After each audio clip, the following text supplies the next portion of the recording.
This is b4Nashville Live. Have a question for our guest?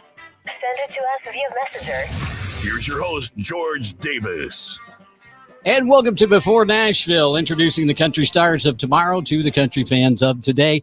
Every once in a while, I'm always searching on TikTok for new artists or Instagram or somewhere. And every once in a while, I'll run across somebody that I just think you guys need to hear because they're just that damn good. And I've got a guy tonight that I ran across, and I've been checking out his music, and I am loving it. This guy he's amazing, and he is talking to us tonight. We're going to be back to talk to him in just a minute, and we'll find out his story. That's coming up in just 30 seconds. b4Nashville is proudly sponsored by Go-Go Tuners, the go-to tuner for professional and amateur musicians. Get your Go-Go Tuner at gogotuners.com. By Heart to Heart Coffee, the coffee that gives back. Find out more at heart2heartcoffee.com. By Sibby's Apparel, worn by heroes, made with respect. Order yours at sibby'sapparel.com. And by Three Rangers Whiskey, not for the weak or faint-hearted. ThreeRangers.com. And tonight, the guy that I've got with me, he is blue collar to the core. He loves NASCAR. He loves God. He loves the red, white, and blue. He loves his family. He's got a kick you in the teeth style when he's up on stage. And y'all are going to enjoy this guy tonight. His name is Dawson Edwards. And let's give Dawson a big welcome in. Dawson, how you doing, brother? I'm good, man. How are you? Doing fantastic. I mean, I ran across you on TikTok and I'm like, man, golly, this is just too good. This is just too good. And so I had to get you out there, and I got to reading your story, and man, what a story it is. You grew up in Rome, Georgia. Yep. So you're a Georgia boy. Yep. And, born and raised. And you've got such a great backstory because it's kind of the Nashville, I call it the Nashville white picket fence dream, that everybody seems to have to do in order to get there. So tell me a little bit about growing up in Rome. Yeah, man. I grew up in a very just normal town, southern town, about an hour north of Atlanta.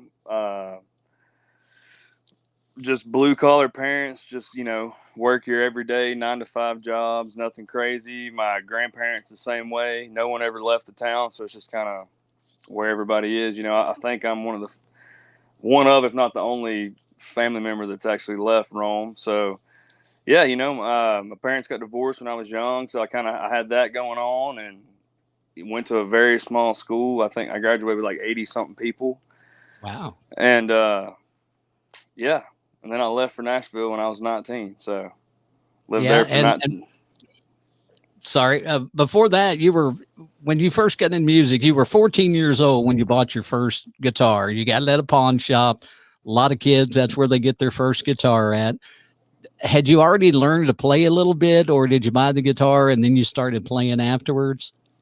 I actually started writing a little bit. Okay. My dad had actually, he quit high school and he went back to school when I was around that age. At some time he went back to school and he was in a writing class or something. I can't really exactly remember what he was in, but it was something to do with the writing class. And he was like writing poems, basically just like songs without music. Mm-hmm. And he wrote this like country music poem. I think he still has it in the notebook he has. And it was just like these lyrics kind of things about like artists and song titles and just stuff. Like if you know country music, you would get it. And I just remember reading it like, wow, that's just cool. Like, that's awesome. And me and him kind of started writing a little bit, and then I started writing on my own. And then one day, like when I was 14, I was like, I'd like to get a guitar, and put some music to this. And I actually got money for Christmas, and literally it was like right after Christmas, maybe even like the day or two after, we went to this little pawn shop and they had a Mitchell guitar sitting on the wall. It was $90. And that's kind of how it started. And my mom, she paid for me to get guitar lessons, took me guitar lessons like every Tuesday, every Wednesday, something like that. Had a really good relationship with this dude there. His name was Clay Shiflett. And then he kind of took me under his wing. He led worship at a church called Life Church in Armurchie, Georgia, which is where I went to school. It's in the same county as Rome. And Yeah, I went there I can't remember if it was Tuesdays or Wednesdays. I went there every single week, and he taught me how to learn songs and how to play chords and all that. So that's kind of where I fell in love with it. Right. Now, you were talking about songwriting, and you and your dad wrote. Do you remember the first song that you ever wrote? Yeah, I actually had talked to my dad last week, and told him I was coming on this podcast. And I think it was a song called "Take Me With You When You Go." I think that was the first thing we ever did, and it was just this little very storytelling, old school thing. It was about your granddad dying, "Take me with you when you go," and it was a girl leaving you, "Take me with you when you go." And then the first verse is your dad going in the military, getting shipped off to war, and it's "Can you take me with you when you go?" In which I didn't actually have that situation, but yeah, that was the first little thing we ever wrote, and I was no joke, 14 years old when we did that. Did you record that on a cassette recorder or anything? I want to say we might have. We had this around that time. It was when I was 14, 15 years old. I found this contest, which nowadays I've learned that contests are kind of just BS. I've learned over the years, but at the time I thought it was the coolest thing in the world, and it was something Craig Morgan was doing, and it was for his album Blue. I think it was Blue Collar Boy or This Old Boy, something like that. It was when he was still pretty hot, and right. There was this Nashville thing, and they sent in 2 songs, and Clay actually helped me record them. We recorded them at that church, that live church thing. He helped me do it, and no disrespect to Clay, but Lord, they sounded so terrible, and I was a little kid, didn't know how to sing, and it was just awful. But I think I did that one, and then this song that my dad wrote completely by himself called "God, Whiskey, and Women," and I'm 14 years old, and we send this off, and you had to send in the lyrics and in the recording and all that. And so I think that is somewhere out there. I don't know where, but it is somewhere in the world, I do believe. Is it ever something that you've thought about going back and maybe revising and trying to, revamp it some and put it down? I don't know. I think the idea is cool. It'd have to be a little more not so cheesy, I think, is just one of those little cheesy things, and you're 14 years old, I guess, writing a song like that kind of stuff. So it like I said, I think the idea is cool. I've never really thought about going back and doing it because I feel all those songs, I wrote hundreds of songs before I even moved to Nashville, and I feel they all just kind of suck, really. But hey, people loved them back in the day when I was playing Mexican restaurants in Rome, Georgia. So that's all that matters, I guess. Right. So at age 14, you're playing. I mean, you were playing in bars and local restaurants and stuff like that. Around 14, 15, 16, up in that range. What was that like for a kid from Rome to be playing in those places? Did you feel like you'd hit the big time? Yeah, I definitely felt like I was the coolest thing since sliced bread, personally. And then looking back, Facebook memories is one of my favorite things in the world. I look back and I had this lyric to a song, and I was probably 16 years old, and I'm wearing a baggy collared shirt, pants. They're 4 sizes too big, and I'm playing in a Mexican restaurant, and I was the lyric was working all week, trying to make $1, playing these bars, making all the girls holler. And I was man, I wasn't really even playing bars, and I definitely wasn't making any girls holler when I was 16 years old. So I look back at some of that, and I'm man, that's some cringeworthy stuff there. But I leave them up to always remind myself of all that. But yeah, it was cool. It's always good to reflect back on that stuff because you can see where you were and can see where you are. You know? Totally. That's my favorite thing about Facebook memories is seeing the progress and stuff that you said back then, and what you say now, and how far you've come really since all that. Right. So you got bit by the bug to go to Nashville at what age? I really think the age was 16. I was pretty hell bent on the Nashville and music thing, pretty early on, kind of when I picked up a guitar. Honestly, I was I kind of picked up on it pretty quick.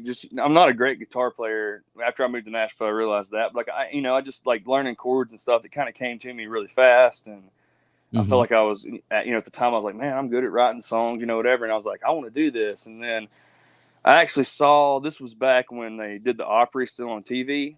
like it was, Right. you know, like a Thursday night or something. And Randy Houser and Eric Church, which Eric Church is one of my all-time favorite dudes.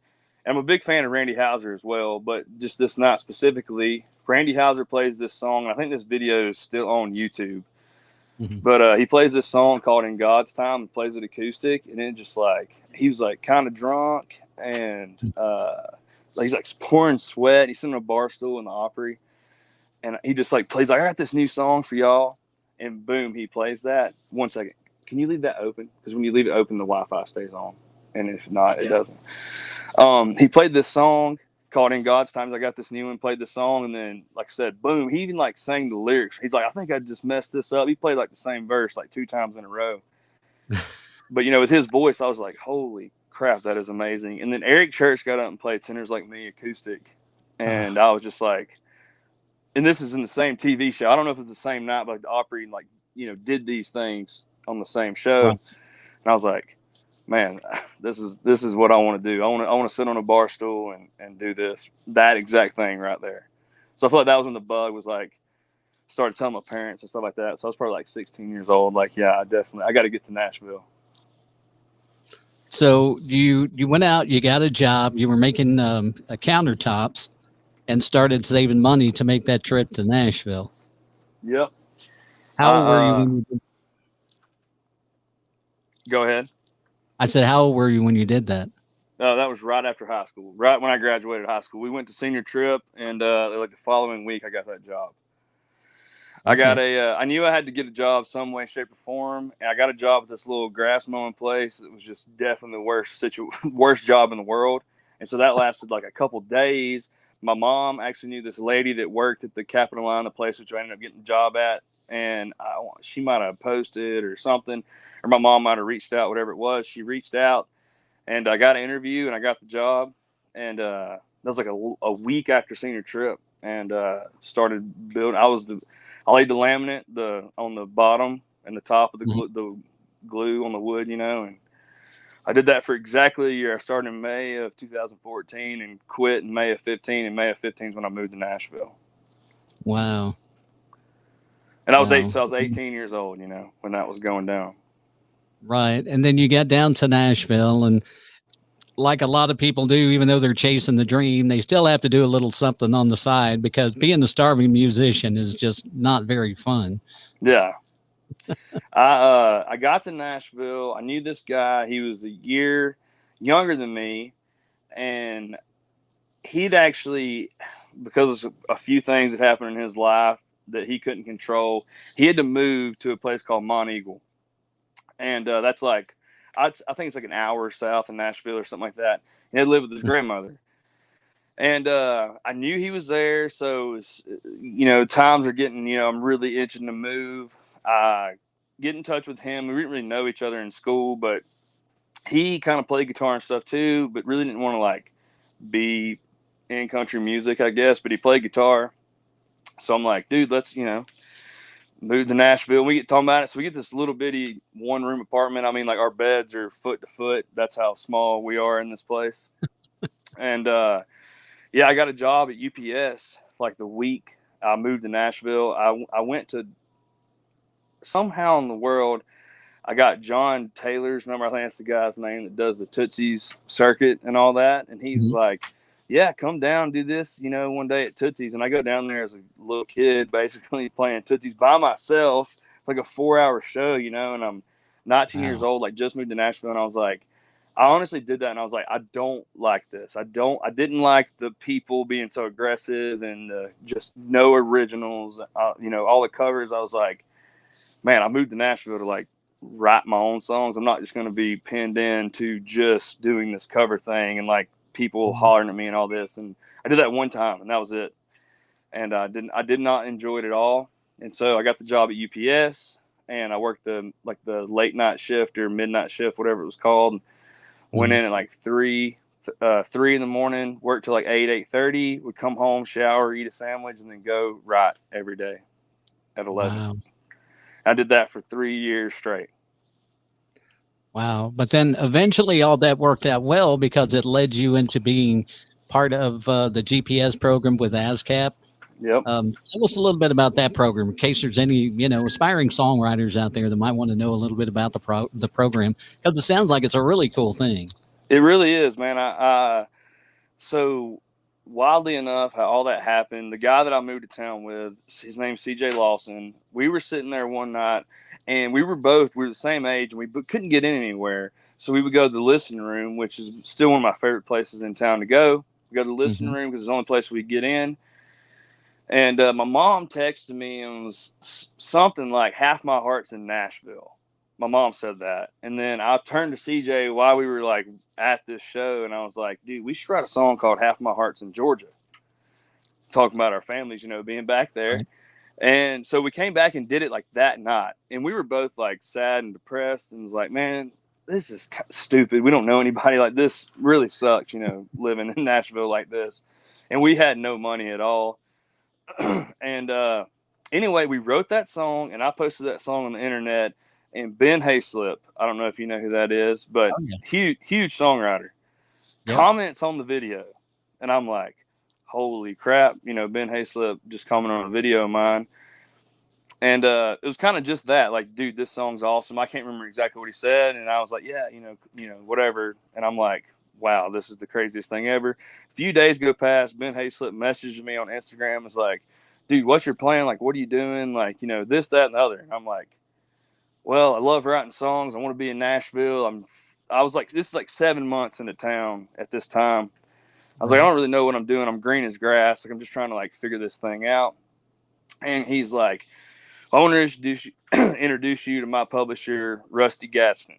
So I'm like, okay. And he introduces me to him, have a meeting with him at This Music. Rusty's now the president of Sony, which is, this has been 7 years ago, I guess now, but he's now the president of Sony. And he asked me, he's like, you a part of BMI or ASCAP? And at the time, I didn't have any idea what that was. And he knew a guy named Robert Philhart at ASCAP. He introduced me to him, and Robert really loved my songs. And he was like, I want to get you this thing called GPS. And I can't remember what GPS stands for, and I apologize for that. But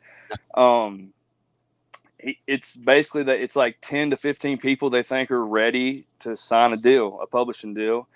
And they put you together, you write with those people, they set you up with publishing meetings, you play showcases at different we played little places around town, like as a group. And I think there's 14 people in my group, and I'm still friends with some of those people today. Matt Stell was in my GPS group. Oh, wow. Joe Fox was in my GPS group, who's at Liz Rose. He's got a couple Blake Shelton cuts now, and he wrote John Party's new single "Last Night Lonely." Is his name Josh Melton? He was in there. He's doing a lot of big stuff now. So like, I feel like we had a really big class. Noreen Prunier was in there. She ended up being working at BMG, and now she's like at a label in LA. And she moved from the songwriting side of things to the business side of things. So like I feel like we really had a big crew looking, at GPS, looking back at this 7 years ago. But that's kind of what it is. They just set you up with people, and they put you in rooms and meet publishers and this, that, and other. And that's actually how I met, Daniel Lee at BMG. It took a minute, but that's exactly how I signed my first deal, was because of that. Wow. That's pretty cool, though. Especially if there's any, aspiring songwriters that are listening or watching that would say, hey, maybe I need to get in on that. I think that'd be pretty awesome if they could. As a songwriter, where do you get inspiration from? I mean, I know the answer because I've listened to every song you've got out right now. Yeah. So I can tell you, but the inspiration for me just comes from just everyday normal life. I mean, I really want to put out songs that I'm the blue collar. I came from nothing, the blue collar, loving God, just beer drinking, raising hell. Like, that's just me as a person. Right. So that's what I put out to the public, and that's what I write every day. And I mean, I write plenty of songs that aren't like that, but like the songs that I write that I put out, they are that exact thing. So my inspiration is just everyday life, really. And I keep not just me, but every songwriter in the world keeps a thing called a hook book in their phone, and you just write little stuff down throughout the day and then try to make it into a song later. Right. Who were some of the influences on your writing that you've had? Man, songwriter wise, I mean, I think like I knew the Ben Hayslips and the Red Akins, Dallas Davidsons, Shane McAnally's, all those guys Mhm. way before I moved to Nashville. I was obsessed with like buying CDs and going through the back and looking at the writers, so Right. I knew all those guys, and my biggest inspiration is just straight up, just like as musicians. And these guys also wrote all their own songs, but like Eric Church, Brantley Gilbert, and Hank Jr. I mean, those are by Right. far my three, like eat, sleep, and breathe those guys when I was a kid. And like Eric Church and Brantley Gilbert's music's changed a lot now from what it used to be for me. So I'm not like I'm not still. I mean, I'm a huge fan, but it's a lot different, man. Those songs to me back then, like I listen to those songs on purpose nowadays to remind me why I got into this. Like it takes me back to that moment of being, between 17 and 21 years old, just like, wow, this stuff was so awesome, and like I absorbed so much of it. So I go back Right. and listen to those like early records just to like feel that feeling again. Right. What is, as a songwriter, what is the one song that you've heard that you go, damn, why did I not write that song? I thought a lot about this question after you sent me, the kind of Uh-huh. the thing, looking at it. And I don't know if there's like, okay, there's a lot of songs I wish I had written so my bank account looked a lot better than it did. But like when I listen to songs, there's like, if I was writing it, there would be something else I would change. Like I'd want to change this lyric or, make it this, make it that. So like straight up, like, man, I wish I'd have wrote that. I don't know really, but there's a lot of songs I wish I would have written because like, man, that song made a lot of money. And I've talked to a lot of songwriters that like there's songs that are just dumb that go number one, and they're like, man, that song is terrible, but I wish I wrote that because it made a whole lot of money. So I feel that, I'm like that I get that, but like I said, other songs I think it's just I don't know. I feel like I'd have changed something about it if I'd been in the ride or wanted to say something different. So Right. I feel that's an interesting question, maybe. Well, and talking about songwriting, I mean, I'm going to delve into Spotify because I'm an Android guy. I don't have an iPhone. I can't get into Apple, but Mm-hmm. I'm driving home this afternoon from work, and I've got your Spotify brought up, and it's just playing everything. Home in a honky tonk, been in a bar, raised on red, white trash Christmas, Earnhardt Fast, coldest thing in this bar, two steps back. Now these are just some of the titles and the songs. Half my heart's in Georgia, wish I was lying. Um, all of those are just amazing songs, and your style is kind of that 90s and traditional country feel, except for one song, and it still has the feel, but the arrangement, and that's been in a bar. It's got a little Yeah. bit more of a modern Yeah. country pop sound, but it's a great song. Don't get me wrong; it blares out of my stereo when I'm traveling down the road. Trust me. Yeah. But I was listening. Raised on Red, I love that one. Home in a Honky Tonk is absolutely one of my favorites, other than the one we're going to play today or tonight, and this song we're going to get to it here in just a few minutes, and talk about it. And I'll let you give us the backstory on that and everything. But I mean, looking at this, you live up to everything it says. I mean, you are uh, most definitely a NASCAR fan because you talk a lot about Earnhardt, and just not even the one song, but in other songs, you've got references to racing and talking about standing up at the green flag and stuff like Yeah. that, and a lot of stuff about just being an American, loving the red, white, and blue, and that's one of the major things that kind of drew me to you as well, because that's kind of and I don't think anybody in country doesn't love the red, white, and blue. I mean, Mm-hmm. I don't know of anybody that does. But your style to me is just, it's so easy to listen to. I mean, Yeah. I'm traveling down the interstate at 70 miles an hour, and I've got it cranked up as loud as my speakers will handle, which in my truck is about all the way up. They could go more, but my stereo kind of sucks. Yeah. That's what happens when you have factory. Yeah. But man, I mean, it's just golly, they sound so good. And I played "Been in a Bar" over and over just to listen to it because, like I said, it's kind of got that little pop, like keyboard type intro and throughout and stuff. Very good song in and of itself. But if you are a fan of like the '90s country and traditional country, "Home in a Honky Tonk," there's not a song that will do you wrong with that. I mean, anywhere of what Dawson has. So go check him out on Spotify for sure. Um, what now? Let's get into a little bit talking about some of your influences. If there was one artist that is past, and you could have say dinner with them, who would that artist be, and what would the conversation sound like? Did you say that has passed? Yes, that has passed. That has passed. I'd say I don't know. I think the first two that come to mind would be like Waylon or Merle. I don't want to give a stereotypical answer, but I am a humongous country music fan. So I've watched. If you ever seen Tales of the Tour Bus, like those, I would love to just. I've heard those stories on Tales of the Tour Bus. I'd be like, all right, tell me those stories. Right. I want to know about when Waylon made his first $1 million and he's on that plane and it's like in cash and everybody's like, oh my God, like you have $1 million, and he's on an airplane, I want to know like those crazy stories from those dudes back in the day. Cause from what I've heard being around this, they were the real deal. They lived it up and were the real deal outlaw thing, So I would love to sit down with like guys like that and just like hear those stories from the day before there was a camera in your face everywhere you went, and just like what it was like to be a star, in the 70s and 80s. Yeah. Yeah.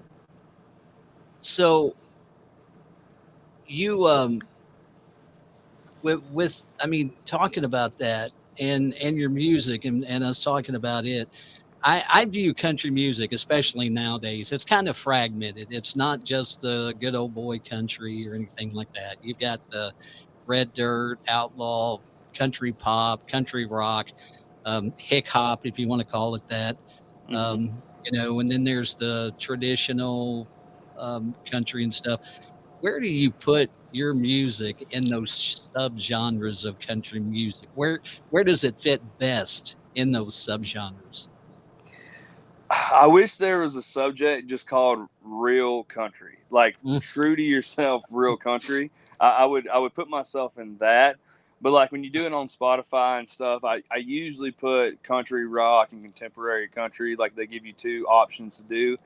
And I really do think like my music is contemporary and it's new, but it's not like pop, skinny jean country. And I no offense to anybody, I'm just saying like, it's not that to me. It's just real new contemporary country music. Like you said, if you listen to it, it's like Home and Honky Tonk. If you hear that song, that's a brand new song, but damn if it don't sound like Brooks and Dunn in 1994. You know what I mean? So exactly.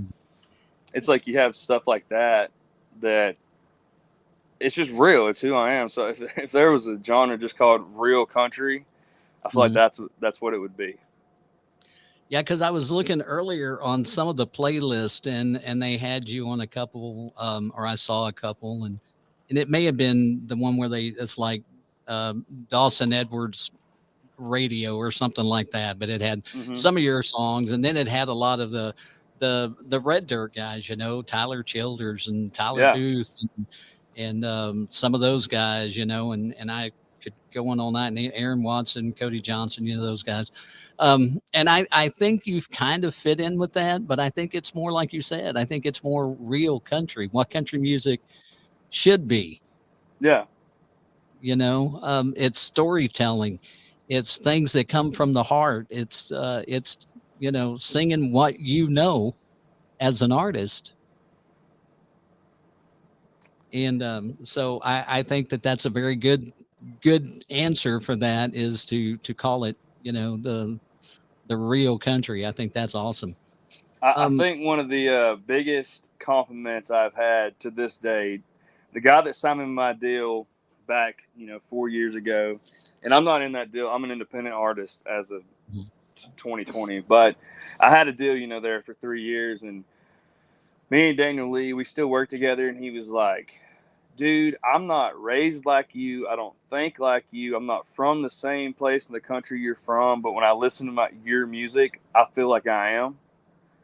And I was like, wow, that's the best compliment I've ever had. It's like, you listen to me and you're like, if you want to come to a show and shoot the shit with me about NASCAR, you can come to a show and talk to me about NASCAR. If you want to come to a show and dance and drink beer, we can dance and drink beer. It's like, I'm not that guy that talks about anything I don't know about or don't want to talk about. It's like, come to a show and hang out, and like the stuff that I talk, like, me from listening to the songs, if we're like, I drank a beer with that guy. It's like, if you can get down to the stuff I'm singing about, it's like, yeah, we get along and we drank a beer together. So that's kind of where I feel that's kind of where I fit in the country music world of things.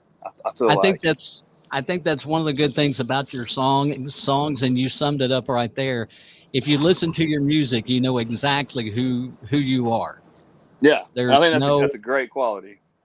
There's no cloaking it. You're not being somebody you're not. You're absolutely who your music portrays, and I think that's awesome. I think that is one of the best qualities that any artist can have. I agree. I mean, there's a lot of guys out there that just look like a supermodel and put on their skinny jeans and boots and go out there and sing songs that they're told to sing. And like, hey, that's fine. If that's what you want to do, that's fine. But I'm just too myself, I guess, to do that. I don't know. I'm not bucking the system by any means.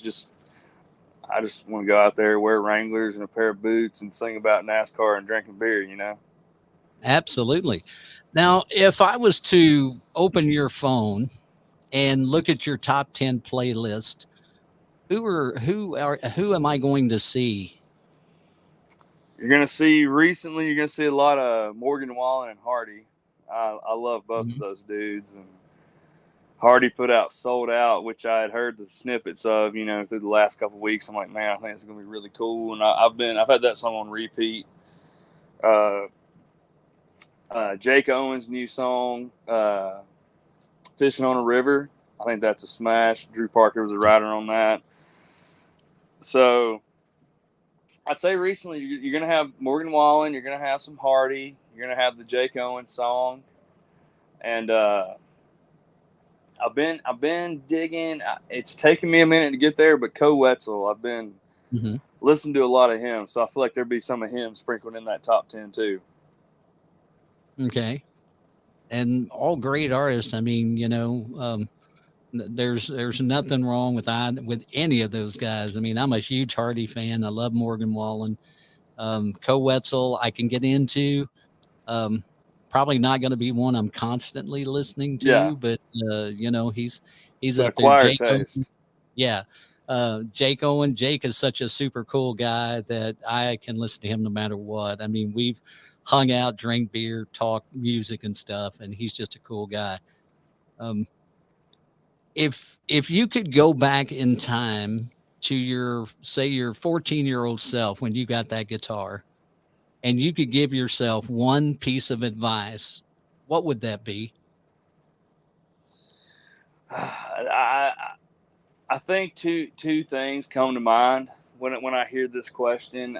And one part of it we just talked about, so I'll go with that first. Like, just be real. And this is not advice that I would give myself, because I feel like I do that. But if I'm giving advice to someone else, it's like, just be real. Don't be like a weird, like, fake version of someone else. Like, you don't want that. Like, that's not, people are going to see right through that. Right. And then I heard Eric Church say the advice that he would give himself back in the day. And he was like, dude, he's like, just sit back and enjoy the ride. And I actually when I got my first tattoo I got on my arm was like a half sleeve kind of thing. And at the very top over here, over my right shoulder, it's in an arch. It says "Enjoy the ride." And there's been a lot of times in my life that I did not just sit back and enjoy the moment that I had, because I'm so tied up and focused on wanting to be successful and wanting the next thing and like figuring out what's next and all that. There's just some moments you got to sit back and be like, damn, like 14-year-old me would have just had his jaw on the floor to be in the situation, like some of the situations I've got to be in, and wouldn't believe the kind of stuff I got to do, you know? So I think that's important. Like, just sit back and enjoy the ride and just take it all in sometimes. And I try to do that, but there's just sometimes I just get so, I guess, in my own head about stuff. I just need to sometimes just sit back and enjoy the ride. So I think that'd be my advice to anybody. Just stuff's going to happen. You're going to do this, do that. Like, take it for what it is and enjoy the hell out of it. So I think that'd be my advice. And one thing that you mentioned, there was one word in there that I want to ask you this question, because you said the word success or successful. What is your definition of that word? Because I think different people define success in different ways. They do. My definition of success is success to me is making a legit, comfortable living, playing and writing country music. My goal is I didn't move away from home, and I didn't come all this way and do all this stuff and miss weddings and funerals and all this and birthdays to just be mediocre, I guess. Mediocre, just try to get there. Like, I moved away to be the biggest thing ever if I can be. But like, success to me, like, if I can freaking have a great living, have a house, acres of land, and just be able to go to NASCAR races and do it because I wrote number one songs or had number one songs, or I'm selling out theaters or whatever, like, that's success to me. Right. Would you, if you were in, and I just read about this today, and so this just dawned to me and I didn't get to send it to you. But when you say that, talking about the NASCAR races and getting to go and that kind of thing, if you could, I got a my. There's a logo. There's a logo across your face too. My logo just popped up and I don't know why. Here we go. I hit a button or something. There we go. Oh, that was my bad there. No, it was me. If you're talking about the NASCAR races and all, I read today where Blake Shelton is going to be doing a show before one of the races coming up. Would that be kind of a determining factor in success for you to be able to play before a NASCAR race?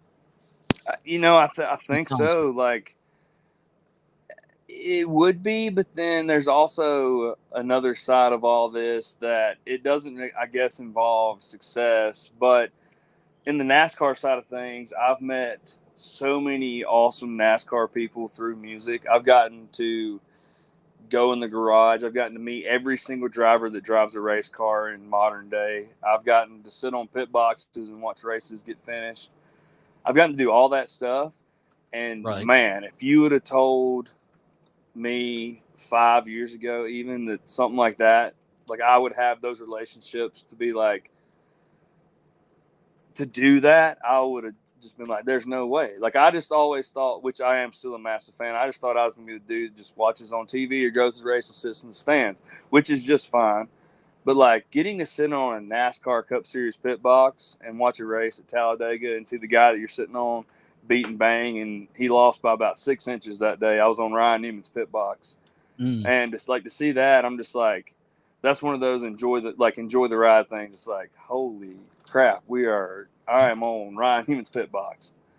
Right. So success, like playing the race, like, yeah, that would be absolutely incredible. But the stuff that it's involved with me in racing so far, just to this day, if I never got to go to another race again, I've done way more than I ever thought was even possible in NASCAR in getting to go to races and meet the people that I've met, that I would just be like, yeah, that was incredible. Right. Well, let's move forward, because I've still got more questions, and we're getting down on time, and I know you're actually working in a way. And We're so going I down want the to road now. Yeah, you're traveling down the road, and if you haven't noticed it, he is on a bus, but I'm not going to get any details about it. He's on a bus. In his own words, it's not his. So Not we'll my just leave it bus. at that. But you sent me a new song that I was fully ready to play "Been in a Bar," to be honest with you, and then you sent me this song that you had released, and quite honestly, I'm glad you did, because I love this song, and it's an amazing song. And I'm going to play that for you guys here in about 30 seconds. I got to give a shout out to my sponsors. And then as soon as I do that, then we'll get into this song. The song is actually called "How's Heaven." And so we're going to play that here in just 30 seconds. So just hang with us. All right. B4Nashville is proudly sponsored by Go-Go Tuners, the go-to tuner for professional and amateur musicians. Get your Go-Go Tuner at gogotuners.com. By Heart to Heart Coffee, the coffee that gives back. Find out more at heart2heartcoffee.com. By Sibby's Apparel, worn by heroes, made with respect. Order yours at sibbysapparel.com. And by Three Rangers Whiskey, not for the weak or faint-hearted. ThreeRangers.com. Hey man, how's heaven? Is it everything they said? Did you drink a beer with Jesus? Or did he pour wine instead? Was Rio up there waiting behind those pearly gates? I know there's no Daytona, but does Earnhardt still race? Hey man, how's heaven? Beneath those golden roads, tell me there's red dirt. Is grandma in the kitchen making apple pie for dessert? Did you move into a mansion with a crystal chandelier? Did you get yourself a cabin just like you had down here? I bet you got those angels singing country songs with Johnny Cash and Haggard picking right along. You used to joke and say they wouldn't let you in, but they did. So hey man, how's heaven? Does it rain above the clouds so the corn can still grow tall? We can show you some round here, so could you tell God I called? You said you'd never leave this little one-horse town, but now that you're up there, I know you're looking down. But hey man, how's heaven? I bet you got those angels singing country songs with Johnny Cash and Haggard picking right along. You used to joke and say they wouldn't let you in, but they did. So hey man, how's heaven? How's heaven?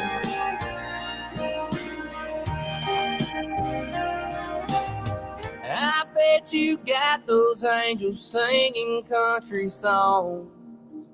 And I hope I'm right, because if not, you don't belong. You used to joke and say they wouldn't let you in, but they did.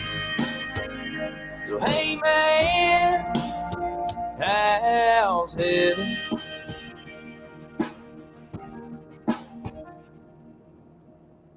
Wow. That's a powerful song. I think, Yeah, you're kind of freezing up there a little bit. Can you tell me the backstory on that song? Yeah, man, it is. I've lost both my granddads and one of my grandmothers, and I just written down on my phone one day, like, "Hey, man, how's heaven?" And I brought it to these two guys, Chris Raffetto and Brennan Cooney, and they were like, "Dude, I love that." And Chris is a songwriter, and he does production and all that, so he kind of had that vibe, kind of going, and that's what I would ask, like talking about the real thing. That's what I want to know. Like, how's heaven? Like, what is it? What it's about? Like, what are you doing up there? Like, does Meemaw got an apple pie in the windowsill waiting on you? That kind of stuff. Does Jesus drink beer? Did he pour wine? Like that kind of stuff. And I do think about all the big celebrities that all of us look up to that are in heaven too. It's like you just get to walk up to them and they're hanging out with you, or y'all live on the same street. And like I had all those thoughts like already, and I thought of that title and showed it to those guys that day, and they dug it. And so we just wrote a real song about what you would ask somebody if you could have a conversation. Yeah, when I first heard it, that was the first thing that came to my mind. What it was about. I figured it was probably a granddad, or and then it mentions your grandmother and stuff, and I mean, it's one of those songs everybody can relate to that song. Everybody, I don't care who they are, because we've all lost somebody, and you think about that song and the questions that you would ask, it's just, it makes you think. It's a very thought-provoking song. That was one of the big things I loved about it, was it just made me think. Yeah. And it's very different from anything else I've ever put. I've never really put out a song like that, and I posted it on Facebook, Instagram, TikTok, and it never really got any traction on TikTok. But man, Instagram and Facebook, with people that already followed me, like my DMs and the comments of like, "Oh my God, I lost this person or this person or this person." It made me think about this and what or my husband or my granddad, he was a NASCAR fan, and and he would ask these questions too. So I was like, I don't know what I expected when I posted it. I just posted it a few weeks ago, and we kind of had everything ready for it to go.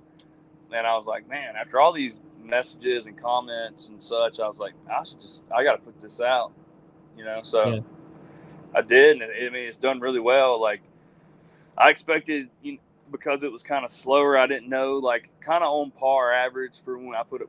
All the songs I've put out have gotten about 1,000 streams in the first 24 hours, like right when I put them out. And that one's right on par. I mean, got over 1,000 streams and stuff. So it's kind of been right there with all the others. That is really great. I mean, and it's it's like you said, people will message you and they'll say, "Hey, I've lost this person, that person, and this song strikes home."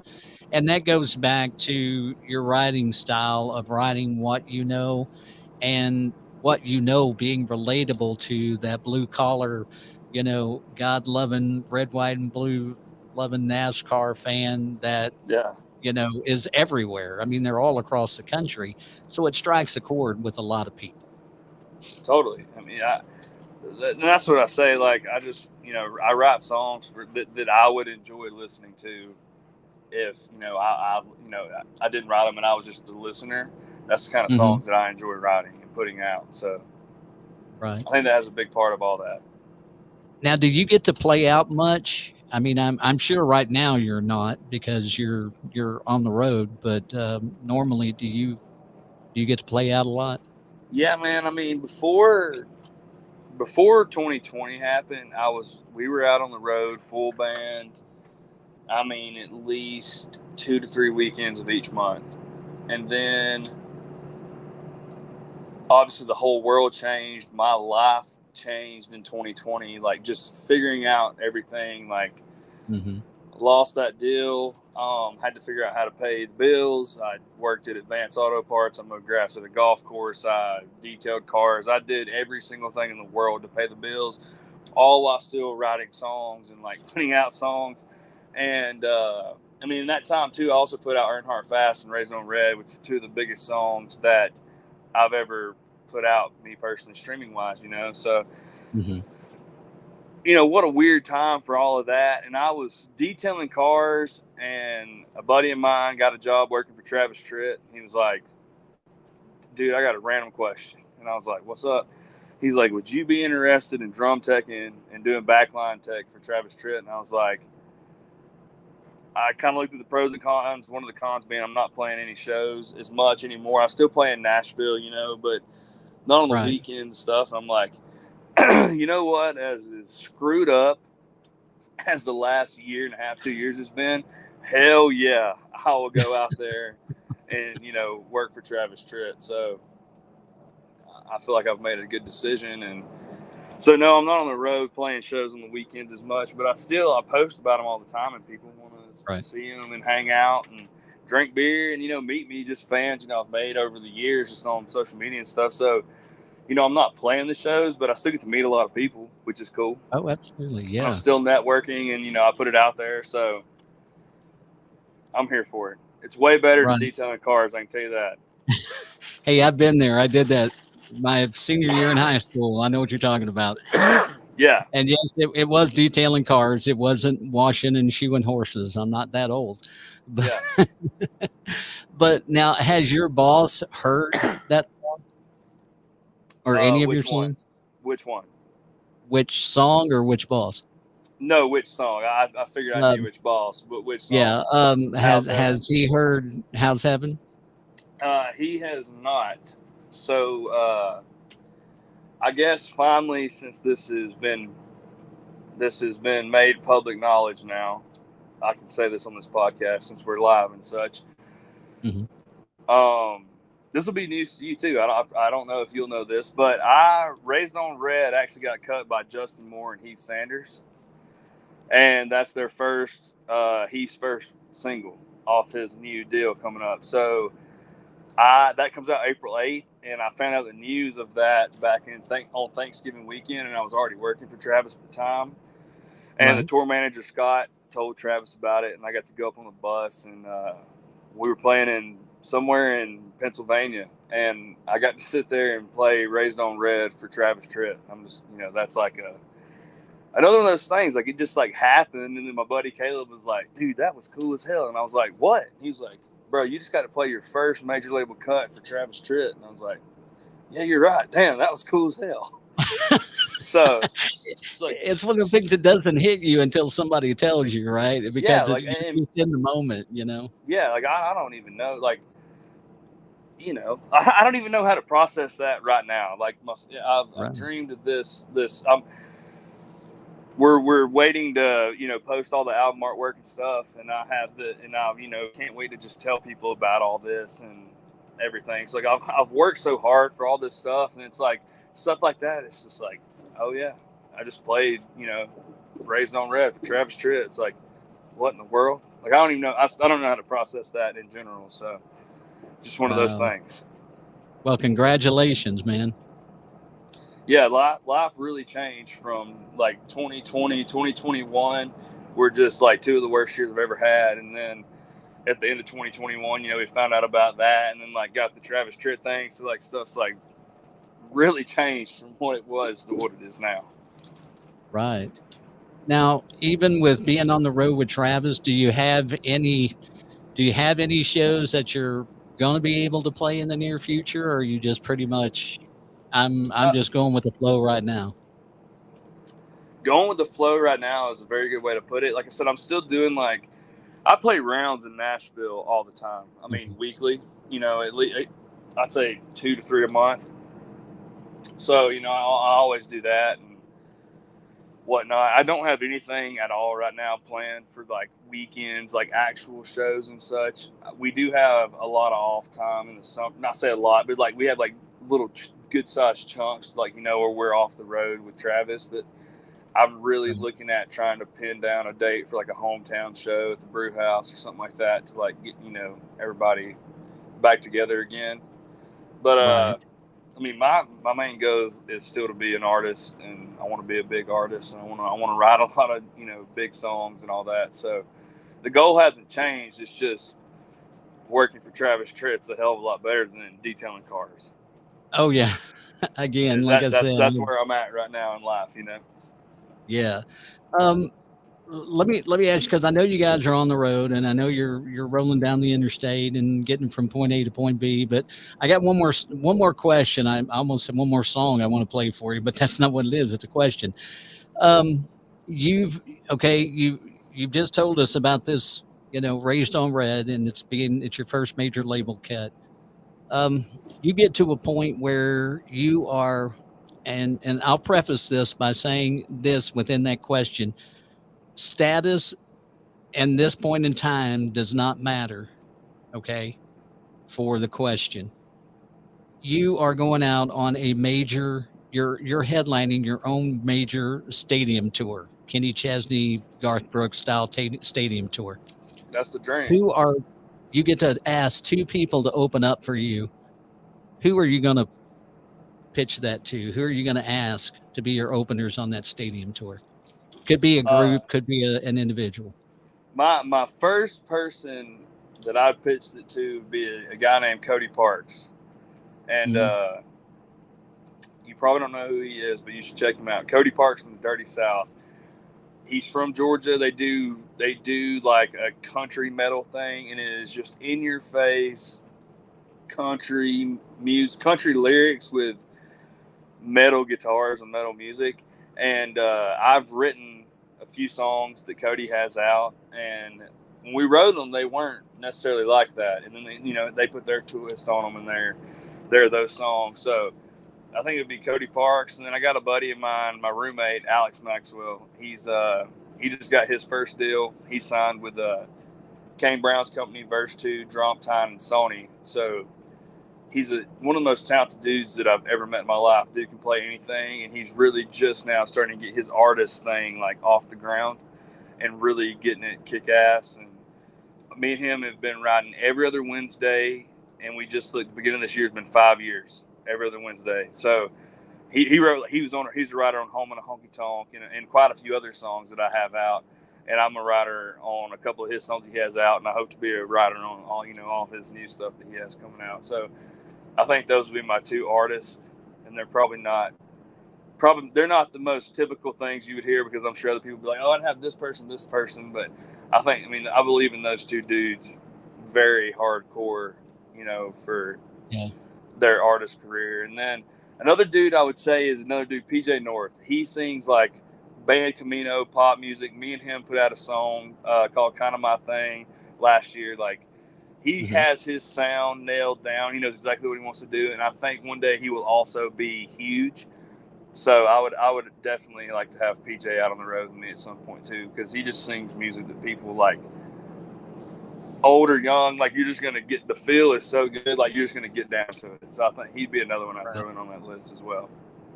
Right, and I've heard of PJ. I think I follow him on Instagram, and Corey, is that the one? Cody Parks. Cody Parks, yeah. I follow him on Instagram too, I think. Or I know I've seen some of his stuff on different platforms and kind of digging it some. But man, I got to say, Dawson, we didn't hit near what I would have liked to have asked tonight. But to be honest with you, we have hit on a lot of stuff. And I, for one, and I hope everybody that has seen the show or will see it or that will hear it on any of our platforms will give it a good listen and find out more about you, because, man, I'm telling you right now, it's you got it, dude. And I can't wait to see where you go from here. I'm super excited about, Raised on Red getting picked up. And I quite honestly, I would have been more excited had it been what got you signed to a label. But hey, take it any way you can. I mean, it's the beginning, and that's awesome. Yeah, I really do feel, I've signed a deal before in my life, but I really do now. I was so young, when that happened. So I really do. I'm 25 now, about to be 26, which is still young in the grand scheme of things. But let me tell you, you learn a whole damn lot from 21 to 26. Like, there's a whole life to be learned between those 5 years. So I think Raised on Red, and I guess it depends on the success and such of the song, but I've believed in that song since day one. Since we wrote it, it was my biggest release. It's literally how I got my TikTok following which is only 20,000, but to me that's a lot. That's more people than in my hometown, so I'll take it. Like, it's what got all those people on there. So I really do think that song is going to be the thing that like kickstarts this next big chapter of what goes down in my writing and artist career. Absolutely, man. Well, congratulations again on that. Can't wait to hear more from you. Definitely going to be watching and keeping an eye on you, because I'm definitely a fan, and I love your music, dude. I blare it wherever I can, so other people are hearing it, it or not. Thank you. All right. Well, Dawson, I tell you what, brother, hang on the line just a second here. We're going to go ahead and get off here. If you guys want to find out more, you want to hear this again, it's going to be live on all the streaming platforms. So go by and check it out if you're watching on YouTube, or you can watch it on YouTube. Just hit the subscribe button. Let us know that you like it. And then whenever we do have more episodes of the podcast coming out, you'll get notifications in. Again, Dawson Edwards, everybody go check him out on Spotify, Apple iTunes, all the streaming platforms, and keep listening to his stuff and keep an eye out for more stuff, because I'm sure this is nowhere near the end, even if this song, Raised on Red hits #1, which we all hope it does. We hope. I don't think that'll be the end of Dawson. So you guys just keep checking him out. So again, we'll see you on Thursday night. Y'all take care. Dawson, hang on, but you guys be careful rolling down the road. All righty. Yes, sir. Thank you for having me. I really enjoyed this. You're more than welcome.